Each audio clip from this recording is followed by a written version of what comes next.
Lippman. I tried to find a good definition of poetry. And it was really hard because apparently there are as many definitions of poetry as there are poets. I think Wordsworth said it best when he called poetry the spontaneous overflow of powerful feelings. I like that. Minx Boren has written several books of poetry, and her latest, called Feeling My Way, is filled with powerful feelings. Minx, Elizabeth Alexander has said that poetry is the human voice, and I like that too. For people who may not know or be familiar with her work, tell us please, who is Elizabeth Alexander?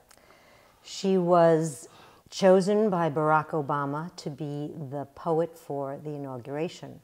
She wrote a poem called Praise Song, which is a beautiful title. And in that poem, she says that we as humans encounter one another with words. And I like that statement. And what's true is that for poetry, we encounter ourselves when we read poetry. That's the gift of it.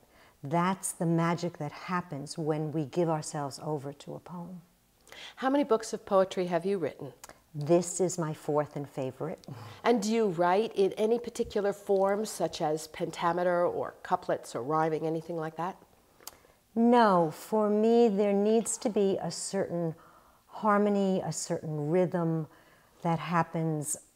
I'm very tuned into sounds and the repetition of sounds, the echoing of sounds, but they're free-flowing, so they don't follow the traditional poetic devices that you would think of. That's very interesting. I'm not really a poetry person, but I know it's one of the oldest forms of expression. I wonder, do you think it's as popular today as it was, say, when Shakespeare was writing his sonnets? I think that when Shakespeare wrote, and even before that, when you had the troubadours and you had the court jesters, poetry served a very different purpose. It was a way to convey information, messages, stories. They were easy to remember because of the rhyme and because of the stanzas. And so it was a very popular medium in an age when people didn't read. The poems of that time were actually spoken in the language of the day.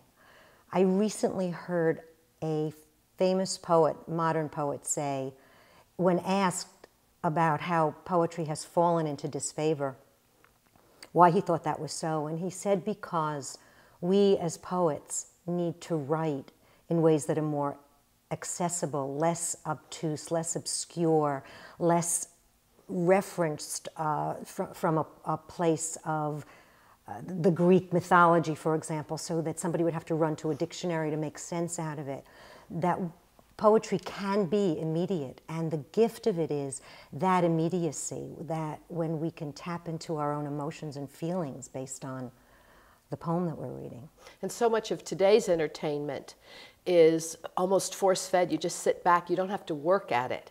And for people, I guess, who are tired, it's a lot easier to just watch TV and just kind of veg out. Poetry takes a little bit of work sometimes. Poetry is meant as an invitation into a conversation, into an experience, a reflection. One of the things about my poems is that they are very sparse. I think the first poem in this book starts with sparse words on a page, more white than black. And the reason is, first of all, I'm always looking for the very precise word that's going to work with it, that's going to convey what I want to convey. And also because I want to leave spaciousness for the reader to find their own words, their own thoughts in the middle of the phrases that I'm using. Why do you write poetry? Oh, the shortest way I can say it, I write to understand. I write not to be understood. I write to make sense of things. For me, poetry is a way of discovering myself on the page. I will actually be doing a workshop for a Lifelong Learning Center, Lifelong Learning Society, I think it is, in late May. It's 4 sessions, and it's on, called just that, Journal Keeping, Discovering Yourself on the Page. So first and foremost, I'm a journal keeper. I've been doing that since I'm 5 years old. And when I write, I'm not writing as if I'm writing an essay. I'm writing to discover what's going on inside. I'm writing to give it voice. I'm writing to see what flows onto the page. And the same is true of poetry for me. When do you usually write? Whenever a thought bubbles up in my mind, whenever something happens, when an idea flutters by, literally flutters by. When I'm teaching about journal keeping, I always say, don't lose the thought. Because you can't go back later and recapture the gestalt, the thought feeling. It's there in that moment, so don't lose it. So when do I write? Mostly in the middle of the night. I wake up with something going on in my mind, a word, a phrase, an image of some kind. And of course, sometimes I'll flip on the light. I always have paper by my bed.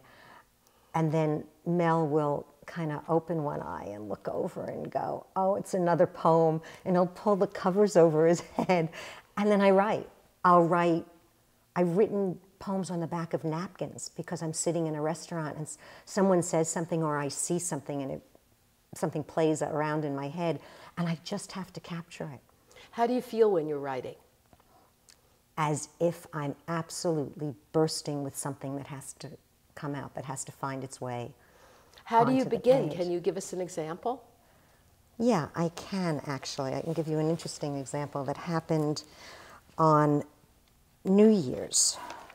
Let's see. It was New Year's Day, and I was just sitting quietly with my journal and thinking about what's so new about New Year's. And here's the poem. What's so new about a new year?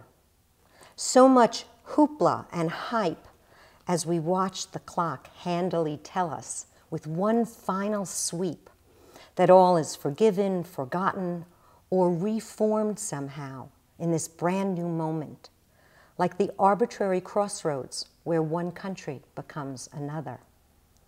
So much hope crammed into an instant as we resolve that this is our year, our time, our moment, for redemption perhaps, or reinvention, or simply for letting go, letting up, or moving on, down, or up the road. But on the continuum of life, the twists and turns are more arbitrary and less predictable by far, and opportunities for releasing old habits and overworked beliefs are instantaneously available, as are attitude adjustments and lucky chances. So what's so new about this new year is that I get it. I get it now. Get the idea that any punctuation point can puncture and deflate the worst as we let bygones be bygones, as we choose to erase the disgrace and disillusionment that has sullied this past year, as we embrace each other with hope in our hearts and possibilities on our minds. From that whole, all of this about Obama, about hope, about change, all of that was somehow playing around in the background and found its way onto the page this way. It's not in your new book, though, No. because it's just recently written.